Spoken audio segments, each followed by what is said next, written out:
Ang init! Masusunod na naman ako nito. Hindi na talaga ako sasama sa ganitong mga outing. Masusunog na naman ako. Hey, Bes, kalma ka lang. Ito maglagay ka nito Alam mo ba kung bakit ang sunscreen na to is sobrang ganda sa balat? It's because of nanotechnology.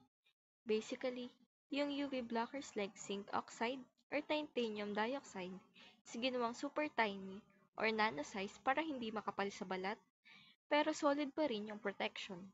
At dahil sobrang liit ng particles, madali itong i-absorb, walang white cast at hindi malagkit.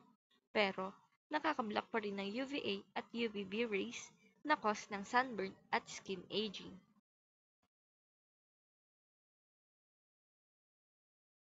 Ayos, bes! Ang sarap sa balat. Makakapag-enjoy na ulit ako. Fair Skin Sunscreen. Gandang protektado, enjoy ka pa!